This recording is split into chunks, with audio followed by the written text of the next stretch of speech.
नमस्कार, गुलिस्तान न्यूज में आपका स्वागत है और खबर उत्तराखंड के साथ मैं शीतल शर्मा। बुलेटिन की शुरुआत करेंगे। मुख्यमंत्री पुष्कर सिंह धामी और केंद्रीय राज्य मंत्री अजय टम्टा ने वीडियो कॉन्फ्रेंसिंग के माध्यम से टनकपुर दौराई एक्सप्रेस को नियमित ट्रेन का दर्जा देते हुए हरी झंडी दिखाकर रवाना किया है। ये कुमाऊं क्षेत्र के लिए ऐतिहासिक क्षण है।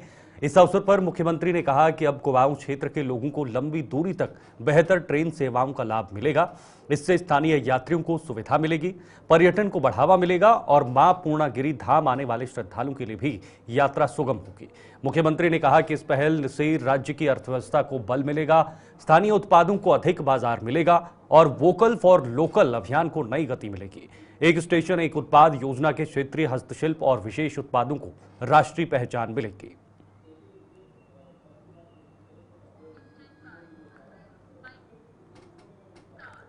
इधर संसद में अवैध खनन के बयान जो कि त्रिवेंद्र सिंह रावत के द्वारा सदन में दिया गया था, उसको लेकर खनन व्यवसायियों में आक्रोश है, जिसको लेकर हरबटपुर चौक पर खनन से जुड़े लोगों ने हरिद्वार सांसद और पूर्व मुख्यमंत्री उत्तराखंड त्रिवेंद्र सिंह रावत का पुतला दहन किया और त्रिवेंद्र सिंह के विरोध में हाय हाय के नारे भी लगाए गए। तो आपको बता दें, त्रिवेंद्र सिंह रावत इस वक्त फिलहाल जो है वो घिरते हुए नजर आ रहे हैं। उन्होंने जो बयान दिया था वैध खनन को लेकर, सदन में ये बयान दिया गया था, उसको लेकर वो इस वक्त फिलहाल घेरे में हैं। आज के सम्मेलन के हमारे 4 ऑब्जेक्टिव्स थे। 4 एस्पेक्ट्स पे हमारे जो लोकल जनता है, हमारे स्थानीय चाहे गौ सेवा समिति के हमारे ऑफिस बिल्डर्स हैं, पदधारक हैं, यहाँ के जो स्थानीय कम्युनिटी ऑर्गेनाइजेशंस हैं, तो क्योंकि ये दूरस्थ एरिया है, जौनसर भाबर पे माननीय मुख्यमंत्री जी का विशेष फोकस है और ये फॉलोअप है कि जब माननीय मुख्यमंत्री जी भी हनौल दौरे पर गए थे तो गौ सेवा समिति के संरक्षण चाहे वो किसी भी संस्था द्वारा किया जा रहा है, तो उसको माननीय मुख्यमंत्री जी का निर्देश है कि हर संभव सहायता प्रदान करनी है। उसी दिशा में यहाँ पर जो जमीन का हमारा मैटर है उसको हम जल्द रिजॉल्व करवाएंगे। हमारे चाहे वो समिति के नाम जमीन करनी हो, समिति को लीज पर दिलवानी हो, वो चैनल्स हम एक्सप्लोर करेंगे। जो इमीडिएट रिक्वायरमेंट्स हैं उसको हमने अभी अपनी CSR फंड से कुछ पूर्ति करने की प्रयास किया है। तो देखा आपने किस तरह से इस वक्त जो वहां पर हालत बने हुए हैं सांसद त्रिवेंद्र सिंह रावत के बयान पर, उसके बाद सियासत भी तेज हो गई है, विपक्ष का भी पलटवार देखने को मिल रहा है। इस बारे में पूरी जानकारी भी आपको बताएंगे, लेकिन बहुत बड़ा मामला ये अब बन चुका है और अब देखना होगा कैसे इस पूरे मामले को आगे देखा जाएगा।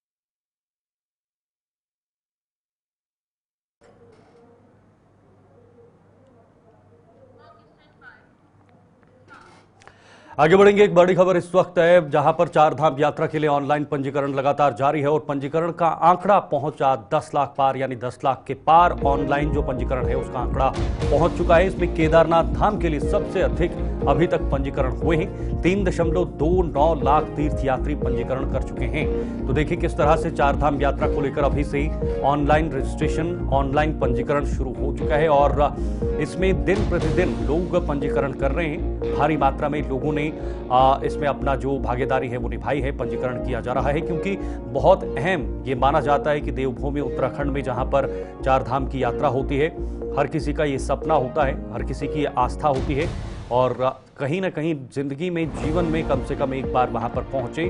और उसी आस्था का एक प्रतीक ये भी है कि जो ऑनलाइन एक सेवा रखी गई है प्रशासन की तरफ से, उस सेवा का खूब फायदा लोग उठा रहे हैं और ज्यादा से ज्यादा आस्था के प्रति अपना जो दायित्व है वो निभाने की कोशिश कर रहे हैं। ये पंजीकरण के मामले लगातार बढ़ रहे हैं। अभी तक कई सारे पंजीकरण किए गए हैं और 3.29 लाख पंजीकरण सिर्फ और सिर्फ केदारनाथ धाम के लिए किए गए हैं और 10 लाख कुल मिलाकर ऑनलाइन पंजीकरण हो चुके हैं। लेकिन ऑफलाइन पंजीकरण तब होंगे जब यात्रा शुरू होगी और उसके लिए 40% का कोटा ऑफलाइन के लिए भी रखा गया है। इसी को लेकर बातचीत करेंगे हमारे साथ धनराज गर्ग, हमारे संवाददाता देहरादून से इस वक्त हमारे साथ जुड़े हुए हैं, पूरी जानकारी भी लेंगे। धनराज, ऑनलाइन पंजीकरण चल रहा है क्योंकि चारधाम यात्रा बहुत जल्द वहां पर शुरू होनी है, ऐसे में तैयारियां तो अभी से देखने को मिल रही है। जो पंजीकरण का मामला है वो कैसे बढ़ रहा है, उसकी पूरी प्रक्रिया क्या है, वो जरा समझाइएगा।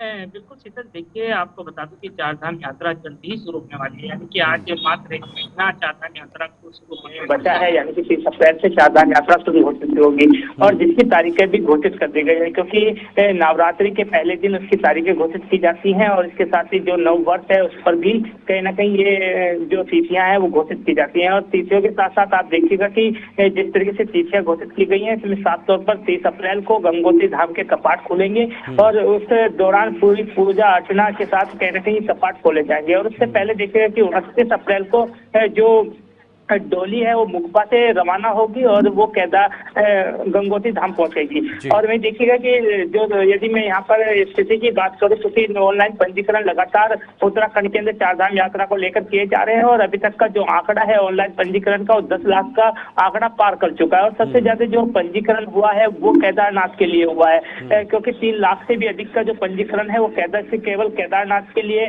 पंजीकरण किया गया है। और मैं देखिएगा कि ऑफलाइन की यदि मैं यहाँ पर बात करूँ तो ऑफलाइन जो रजिस्ट्रेशन है वो चारधाम यात्रा शुरू होने पर ही किए जाएंगे, जिसके लिए 40% कोटा रखा गया है। और मैं देखिएगा कि लगातार जो व्यवस्थाओं की यदि यहाँ पर बात करें तो तमाम जो व्यवस्थाएं हैं उनको दुरुस्त करने के लिए कहीं ना कहीं प्रशासन लगातार मुस्तैद है और लगातार शासन प्रशासन के द्वारा जो पूरी व्यवस्थाएं हैं उनको दुरुस्त किया जा रहा है, क्योंकि लगातार मुख्यमंत्री पुष्कर सिंह धामी की तरफ से भी कहीं ना कहीं निर्देश अधिकारियों को दिए जा रहे हैं कि चारधाम यात्रा में किसी भी यात्री को किसी भी तरह की कोई दिक्कत ना हो, उसके लिए तमाम तरह की जो व्यवस्थाएं वो की जाए। और धनराज, पिछले साल के मुकाबले क्या इस बार यात्रियों का जो आंकड़ा है वो बढ़ेगा, लोगों का आंकड़ा बढ़ेगा? क्योंकि ऐसे अंदेशा जताया जा रहा है, हर साल वैसे बढ़ता ही है, लेकिन ऑनलाइन पंजीकरण का दायरा भी पिछली बार के मुकाबले क्या बढ़ा दिया है? बिल्कुल शीतल, देखिए जिस तरीके से पिछली बार हमने देखा कि 50 लाख से भी अधिक जो श्रद्धालु हैं वो चारधाम यात्रा में आए थे, लेकिन इस बार भी माना जा रहा है कि जो पिछले रिकॉर्ड है वो कहीं ना कहीं टूटते हुए नजर आएंगे, क्योंकि जो ऑनलाइन रजिस्ट्रेशन का दायरा है उसको भी बढ़ाया गया है और इसके साथ ही ऑफलाइन रजिस्ट्रेशन का दायरा भी बढ़ाया गया है। और इसकी कहीं ना कहीं एक सबूत ये कहा जा सकता है कि जिस तरीके से आप देख रहे होंगे कि ऑनलाइन पंजीकरण का जो आंकड़ा है यानी कि 10 दिन के अंदर ही कहीं ना कहीं 10 लाख का जो आंकड़ा है वो पार हो चुका है। और इससे अंदाजा लगाया जा सकता है कि कहीं ना कहीं जो इस बार की चारधाम यात्रा है वो ऐतिहासिक होने वाली है और पिछले जो रिकॉर्ड है वो टूटते हुए नजर आएंगे। धनराज, ये ऑनलाइन जो पंजीकरण हो रहा है क्या वो तब तक जारी रहेगा जब तक यात्रा शुरू नहीं होगी? बिल्कुल शीतल, देखिए पिछली बार की बात करें या उससे पहले की बात करें तो लगातार जो ऑनलाइन पंजीकरण है वो लगातार किए जाते हैं और जब तक यात्रा शुरू नहीं होती या फिर यात्रा शुरू होने के बाद भी कहीं ना कहीं ऑनलाइन पंजीकरण लगातार चलते रहते हैं। लेकिन यदि आंकड़ा अधिक हो जाता है और वहाँ पर जो कहा जा सकता है कि हाउसफुल की बात यदि कही जाए कि यदि वहाँ पर जो भीड़ है अधिक हो जाती है तो कहीं ना कहीं उस पंजीकरण को रोका भी जाता है, क्योंकि पिछली बार भी हमने देखा कि कई बार यात्रा को रोकना पड़ा, क्योंकि इस मौसम में कहीं ना कहीं उत्तराखंड के जो पहाड़ी क्षेत्र हैं वहां पर काफी दिक्कतों का सामना भी करना पड़ता है, मौसम खराब रहता है तो उसके कारण भी कहीं ना कहीं यात्रा को रोकना पड़ता है। और इस कारण देखिएगा कि जो ऑनलाइन पंजीकरण की बात आपने कही है वो कहीं ना कहीं लगातार यहाँ पर होते हुए नजर आएंगे, चाहे वो यात्रा से पहले की बात करें या फिर यात्रा के दौरान की बात करें। लेकिन यदि कोई कमी आती है तो या फिर रास्तों में कोई दिक्कत आती है तो कहीं ना कहीं यात्रा को रोका भी जा सकता है और पंजीकरण को भी रोका जा सकता है। बिल्कुल धनराज, जाहिर सी बात है सरकार और पूरे उत्तराखंड के लोग ये चाहते हैं कि यात्रा बढ़े, लोग बढ़ें, श्रद्धालु बढ़ें, लेकिन उसके लिए राज्य सरकार को अपनी जो पहुंच है वो भी बढ़ानी पड़ेगी, अपना जो फैलाव है वो बढ़ाना पड़ेगा ताकि हर जो बुनियादी सुविधा है वो श्रद्धालु तक पहुंचे। उसके लिए क्या अभी से प्रशासन स्तर पर, राज्य स्तर पर शुरू हो चुके हैं? बिल्कुल शीतल, देखिए जिस तरीके से हमने पिछली चारधाम यात्रा देखी तो उसमें कहीं ना कहीं कुछ कमियां देखने को मिली थी, लेकिन इस बार मुख्यमंत्री पुष्कर सिंह धामी ने तभी से ही तैयारियां पूरी शुरू कर दी थी और सभी अधिकारियों को निर्देश दिए थे कि अगली चारधाम यात्रा के लिए अभी से वो तैयारियों में जुट जाए। और लगातार देखा भी जा रहा है कि जो शासन प्रशासन की टीमें हैं या अन्य टीमें हैं तमाम कहीं ना कहीं तैयारियों में जुटी हुई है, क्योंकि जो कमियां पिछली बार रही वो कमियां इस बार न देखने को मिले, उसको लेकर कहीं ना कहीं मुख्यमंत्री पुष्कर सिंह धामी लगातार अधिकारियों को निर्देशित निर्देशित भी करते रहते हैं। लगातार बैठकों का दौर भी उत्तराखंड के अंदर जारी रहता है। और वहीं देखिएगा कि जो चार धाम यात्रा है वो एक आस्था का केंद्र है और सिर्फ उत्तराखंड के ही वासी नहीं बल्कि देश विदेश से कहीं ना कहीं चार धाम यात्रा पर श्रद्धालु आते हैं और उनकी सुरक्षा की जिम्मेदारी, उनकी रहने खाने की जिम्मेदारी कहीं ना कहीं सरकार की है, क्योंकि मुख्यमंत्री पुष्कर सिंह धामी खुद कह चुके हैं कि कहीं ना कहीं श्रद्धालुओं की सुरक्षा करना तो वो के लिए वो एक संकल्पबद्ध है और लगातार वो यात्रियों को किसी तरह की दिक्कत ना हो उसके लिए तमाम तरह की जो व्यवस्था है उसको करने के लिए अधिकारियों को निर्देशित भी करते रहते हैं। धनराज, एक आखिरी सवाल, एक बड़ा जो चुनौती रहती है वो वहां पर नेचुरल डिजास्टर है। हालांकि एक आम आदमी, आम इंसान या सरकार नेचुरल डिजास्टर से बचा नहीं सकती या उससे हम बच नहीं सकते, लेकिन किस हद तक उसको लेकर तैयारी जो है वो इस बार की जा रही है ताकि लोगों को व्यवस्थित ढंग से किसी भी रास्ते जहां पर कोई खतरा होता है, लैंडस्लाइड का खतरा होता है, वहां से उसको कैसे लिया जाए। कई बार सड़कों पर लैंडस्लाइड आ जाता है, ट्रैफिक जाम हो जाता है या कोई श्रद्धालु इसकी चपेट में आ जाते हैं, तो इसके लिए क्या खास तैयारियां हैं इस बार? बिल्कुल शीतल, देखिए जो आपदाएं होती हैं वो प्राकृतिक आपदाएं होते हैं, उनको रोका नहीं जा सकता लेकिन उनको कम जरूर किया जा सकता है और इसके लिए लगातार मुख्यमंत्री पुष्कर सिंह धामी प्रयास भी करते हैं। क्योंकि आप देखिएगा कि जब चारधाम यात्रा चलती है तो उस दौरान कहीं ना कहीं मौसम खराब होता है और कई जगहों पर लैंडस्लाइडिंग के मामले और या फिर कहा जाए मलबा आने के मामले देखने को मिलते हैं, जिसके कारण कहीं ना कहीं जाम की स्थिति बनती है, यातायात भी बाधित होता है और चारधाम यात्रा रोकनी भी पड़ती है। लेकिन इस बार कहीं ना कहीं कुछ एक्स्ट्रा करके मुख्यमंत्री पुष्कर सिंह धामी ने कहीं ना कहीं अलग से जो व्यवस्थाएं हैं वो बनाने की कोशिश की है। जहां पर ऐसी जगह है उनको चिन्हित किया गया है जहां पर मलबा आने की संभावना बनी रहती है, लैंडस्लाइडिंग की संभावना बनी रहती है, उनको चिन्हित किया गया है और अधिकारियों को निर्देश दिए गए हैं कि वहां पर पहले से ही कोई ना कोई व्यवस्था जरूर रखें, चाहे वो तकनीकी मशीनें हो या टीम हो, तमाम टीमें वहां पर मौजूद रहें। ठीक है, बहुत बहुत शुक्रिया आपका धनराज, ये जानकारी साझा करने के लिए। फिलहाल इस वक्त हमारे साथ धनराज गर्ग बने हुए थे जिन्होंने उत्तराखंड में इस वक्त जो ऑनलाइन पंजीकरण हो रहा है उसको लेकर जानकारी दी है। बहुत महत्वपूर्ण है कि अभी से पंजीकरण जारी हैं, 10 दिन हो चुके हैं और 10 दिन के अंदर 10 लाख का आंकड़ा पार हो चुका है। लेकिन एक अकेले केदारनाथ में अभी फिलहाल 3,29,000 लोगों ने अपना पंजीकरण करवाया है और यह पंजीकरण इसी तरह से जारी रहेगा जब तक यात्रा सुगम रूप से शुरू नहीं होगी। और जिस दिन से यात्रा शुरू होगी उस दिन से 40% जो कोटा है वो ऑफलाइन रजिस्ट्रेशन के लिए रखा गया है, यानी ऑफलाइन पंजीकरण के लिए रखा गया है। उसके बाद भी श्रद्धालु ऑफलाइन पंजीकरण कर सकते हैं। आगे बढ़ेंगे। उत्तराखंड में धामी सरकार के 3 साल पूरे होने के अवसर पर आज प्रदेश भर में हर ब्लॉक में 3 साल बेमिसाल कार्यक्रम के तहत बहुउद्देशीय शिविरों का आयोजन किया जा रहा है। लोहाघाट में कांग्रेस प्रवक्ता डॉक्टर महेश डेक ने इसे जनता के धन की बर्बादी बताते हुए कहा कि बीजेपी सरकार का 3 साल का कार्यकाल पूरी तरह फेल साबित हुआ है। प्रदेश की जनता महंगाई से, युवा बेरोजगारी से परेशान है। प्रदेश की सड़क, चिकित्सा, शिक्षा व्यवस्था बदहाल पड़ी है। जनता पानी के लिए तरस रही है। ग्रामीण क्षेत्र की सड़कें बदहाल पड़ी हुई हैं। सड़कों के अभाव में गांव से पलायन हो रहा है और बीजेपी सरकार झूठी वाहवाही लूटने के लिए जनता की गाढ़ी कमाई को लुटा रही है। डॉक्टर डेक ने कहा कि जो करोड़ों रुपए बीजेपी जश्न में बहा रही है उन रुपयों से कई गांव सड़क सुविधा से जुड़ जाते तथा कई विकास कार्य किए जाते। डॉक्टर डेक ने कहा कि बीजेपी सरकार के 3 साल बेमिसाल नहीं, बेहाल रहे हैं। सरकार हर मोर्चे पर विफल रही है।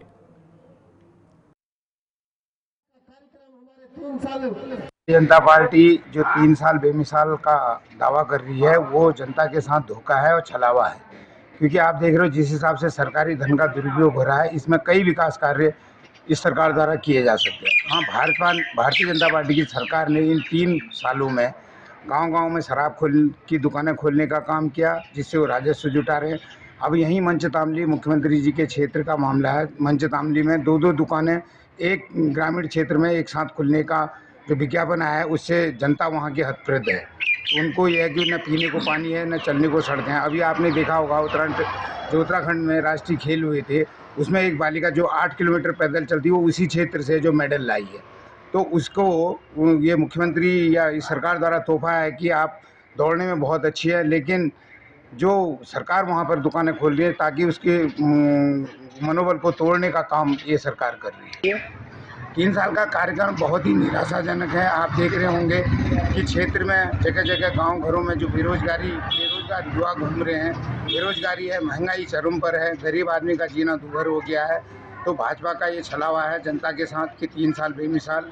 इसके एवज में जनता, ये भाजपा के जो भी कार्यकर्ता ये कार्यक्रम कर रहे हैं, गाँव-गाँव में जाते लोगों की समस्याएं जानते, लोगों के दुख दर्दों में शामिल होते तो और बेहतर होता। इधर चकराता दहिया में गौ संरक्षण सम्मेलन आयोजित किया गया है, जिसमें बतौर मुख्य अतिथि जिला अधिकारी सविन बंसल ने शिरकत की है। इस कार्यक्रम का मुख्य उद्देश्य गौ संरक्षण और संवर्धन को बढ़ावा देना था। कार्यक्रम स्थल पर लोगों की भीड़, गौशाला की झलक, जिलाधिकारी सविन बंसल का स्वागत किया गया। सविन बंसल ने वीर नंतराम नेगी की मूर्ति को माल्यार्पण भी किया। सहिया में एक नई गौशाला की स्थापना की गई, जिसमें जिलाधिकारी सविन बंसल विशेष अतिथि के रूप में पहुंचे। सहिया पहुंचने पर गौ संरक्षण सेवा समिति के संरक्षक एवं उत्तराखंड पुलिस के पूर्व डीआईजी आईपीएस जगतराम जोशी और अध्यक्ष राकेश चौहान व सदस्यों तथा पंचायत प्रतिनिधियों व ग्रामीणों से उनका गर्मजोशी से पारंपरिक वाद्य यंत्रों व फूल मालाओं से उनका स्वागत किया। गौशाला की स्थापना से न सिर्फ बेसहारा गायों को आश्रय मिलेगा, बल्कि यह ग्रामीण अर्थव्यवस्था को भी मजबूती देगा। कार्यक्रम के दौरान गौशाला का विधिवत उद्घाटन किया गया, जिसके बाद अधिकारियों और स्थानीय लोगों ने गौ संरक्षण सेवा कार्यक्रम को संपन्न किया है। आज के सम्मेलन के हमारे 4 ऑब्जेक्टिव्स थे। 4 एस्पेक्ट्स पे हमारे जो लोकल जनता है, हमारे स्थानीय, चाहे गौ सेवा समिति के हमारे ऑफिस बेरर्स हैं, पदधारक हैं, यहाँ के जो स्थानीय कम्युनिटी ऑर्गेनाइजेशंस हैं, तो क्योंकि ये दूरस्थ एरिया है, जौनसर भाबर पे माननीय मुख्यमंत्री जी का विशेष फोकस है और ये फॉलो अप है कि जब माननीय मुख्यमंत्री जी भी हनौल दौरे पर गए थे तो गौ सेवा समिति के संरक्षण चाहे वो किसी भी संस्था द्वारा किया जा रहा है तो उसको माननीय मुख्यमंत्री जी का निर्देश है कि हर संभव सहायता प्रदान करनी है। उसी दिशा में यहाँ पर जो जमीन का हमारा मैटर है उसको हम जल्द रिजॉल्व करवाएंगे। हमारे चाहे वो समिति के नाम जमीन करनी हो, समिति को लीज पर दिलवानी हो, वो चैनल्स हम एक्सप्लोर करेंगे। जो इमीडिएट रिक्वायरमेंट्स हैं उसको हमने अभी अपनी CSR फंड से कुछ पूर्ति करने की प्रयास किया है। थर्डली, जो हमारा लखवाड़ व्यासी परियोजना है वो भी ऑनरेबल CM का प्रायोरिटी प्रोजेक्ट है, तो उसमें निरंतर निर्देशित किया जाता है कि जो हमारे बांध प्रभावित लोग हैं उनका हमको विशेषकर ध्यान रखना है। किसी भी दशा में उनके अधिकारों का हनन नहीं होना चाहिए और उनको एक लिबरल व्यू देते हुए त्वरित गति से मुआवजा प्रदत्त किया जाना है। उसी दिशा में आज हमारे व्यासी प्रोजेक्ट के लाहौरी गांव के कुछ फैमिलीज थी जिनका मुआवजा काफ़ी समय से पेंडिंग था, उसको यहाँ SDM कालसी ने एक्सपीडिएट करवाया है और जिस दिशा में आज सबका मुआवजा वितरित हो गया है। 23 मार्च को सुशासन दिवस पर भी ऑनरेबल CM ने 10 करोड़ का मुआवजा लखवाड़ परियोजना के लाभार्थियों के प्रभावितों को वितरित किया था। और ये जो प्रोसेस है, ये जो कवायद है, ये निरंतर गतिमान रहेगी। त्वरित गति से इसको हम आगे बढ़ाते रहेंगे ताकि पहले मुआवजा उनको मिल जाए, उनकी परिसंपत्तियों का, भूमि का, या जो उनको डिस्प्लेसमेंट हम अलाउंस देते हैं, सोलेशियम देते हैं तो जिससे जब उनके घर, भवन, स्ट्रक्चर, जमीन प्रभावित हों तो उनके पास कुछ संसाधन हो पुनर्वास के लिए। और जौनसर भाबर एक हमारा अभिन्न अंग है।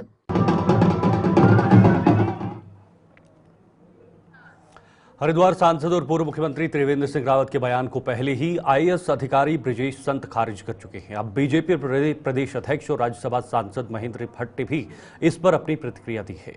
महेंद्र भट्ट ने कहा कि आंकड़े साबित करते हैं कि चालू वित्तीय वर्ष तक खनन राजस्व में 3 गुना से अधिक वृद्धि हुई है। पारदर्शी नीति के कारण माफियाओं से 8 गुना अधिक वसूली हुई है, जिससे कांग्रेस परेशान है। उन्होंने कहा कि राज्य की पारदर्शी और ईमानदार खनन नीति से प्रदेश की आर्थिक सेहत मजबूत हुई है और जनता को राहत मिली है। भट्ट ने कहा कि 2017 में बीजेपी सरकार बनने के समय कांग्रेस सरकार मात्र 335.27 करोड़ रुपए का खनन राजस्व छोड़ गई थी, लेकिन बीजेपी सरकार के प्रयासों से इसमें लगातार वृद्धि हुई है। खासकर मुख्यमंत्री पुष्कर सिंह धामी के नेतृत्व में 2022 के बाद खनन राजस्व और माफियाओं से हुई वसूली ने नए कीर्तिमान स्थापित किए हैं। वित्तीय वर्ष 2024-25 में अब तक 1025 करोड़ रुपए का राजस्व अर्जित किया जा चुका है, जो 1100 करोड़ के पार जाने की उम्मीद है। देखिए, कोई सस्पेंस नहीं है। सदन में जो मामले उठते हैं उनमें उसका संज्ञान लेना सदन का विषय रहता है, लेकिन खनन के मामले में जिस प्रकार से राजस्व बढ़ा है उसकी सराहना होनी चाहिए। और जब चोरी होती है तो राजस्व घटता है, जब चोरी नहीं होती है, नियम विरुद्ध तरीके नियम से काम होता है तो राजस्व वृद्धि होती है। जहाँ 300 करोड़ था 1000 करोड़ से ऊपर का राजस्व आज खनन से आ रहा है, तो मैं मान के चलिए कि कहीं ना कहीं उसमें गुणात्मक सुधार किया गया है। उत्तराखंड में अवैध रूप से संचालित मदरसों को लेकर उत्तराखंड सरकार द्वारा कार्रवाई की जा रही है। मुख्यमंत्री पुष्कर सिंह धामी के नेतृत्व में राज्य सरकार ने अवैध मदरसों के खिलाफ अभियान चलाया है। मार्च 2025 तक उत्तराखंड में 136 से अधिक अपंजीकृत मदरसों को सील किया जा चुका है और राज्य में 500 से ज्यादा मदरसे बिना मान्यता के संचालित होने की बात सामने आई है। अवैध मदरसों को लेकर बीजेपी के विधायक ने बयान दिया है, जिसमें उनका कहना है कि सिर्फ मदरसे ही हैं जो अवैध रूप से संचालित हो रहे हैं। प्राइवेट स्कूलों का आप दबाव ले रहे हैं, लेकिन अपने विद्यालयों में कितने विद्यालयों में सीसीटीवी कैमरा है? राजधानी में आपके 100 से ज्यादा विद्यालयों की हालात यह है कि वहां शौचालय नहीं है। स्वच्छ पानी की आप बात करते हैं, पर्वतीय क्षेत्रों में आप घर घर नल की बात करते हैं, लेकिन मेरी जानकारी में कई विद्यालय ऐसे हैं जिनमें अभी पानी का कनेक्शन तक नहीं। देखिए, मैं आपको बता दूं, जितने भी मदरसों से अलावा जो भी शिक्षण संस्थाएं हैं वो प्रॉपर चैनल अपनी अनुमति लेके जो है अपने विद्यालय चलाते हैं। एक अकेले मदरसे ही ऐसे हैं कि जहां कोई वो बिना परमिशन के, बिना सरकार के संज्ञान के जो है शिक्षण संस्थान को चला रहे हैं, जो कि बड़ा एक सामाजिक परिदृश्य के लिए भी ठीक नहीं है और मेरे समझ से देश और प्रदेश के लिए भी ठीक नहीं है। तो इसलिए जो भी अवैध है, जो भी शिक्षण संस्थाएं अवैध हैं, जिनकी मान्यता नहीं है, उनको बंद कर देना जाना चाहिए और सरकार ने जो कदम उठाए वो स्वागत योग्य है। प्रदेश में डेंगू के बढ़ते खतरे के मद्देनजर मुख्य चिकित्सा अधिकारी देहरादून डॉक्टर मनोज कुमार शर्मा ने सभी अधिकारियों को अलर्ट रहने के निर्देश दिए हैं। डॉक्टर मनोज कुमार शर्मा ने बताया है कि सभी अधिकारियों को उपकरण, दवाइयां और अन्य संसाधनों को चाक चौबंद रखने के निर्देश दिए हैं। उन्होंने बताया कि स्वास्थ्य विभाग अप्रैल माह से आशा कार्यकर्ताओं की ओर से सर्वे का कार्य कराने के साथ ही फॉगिंग का कार्य भी शुरू किया जाएगा। अभी जो डेंगू में हमने जो बैठक की थी, अभी सभी को ये निर्देश दिए हैं कि अपने यहाँ ये सब जांच लें कि जो उपकरण हैं, जो दवाइयाँ हैं, जो जरूरी चीजें हैं, संसाधन है, वो आपके पास में है कि नहीं। तो उसकी सब तैयारी कर लें। उसके बाद जो कार्रवाई की जानी है अप्रैल से हम शुरू करेंगे, जिसमें आशाओं के द्वारा सर्वे किया जाता है और लगातार फॉगिंग और स्प्रे का कार्य किया जाता है। तो वो कार्य हमारे द्वारा किया जाएगा।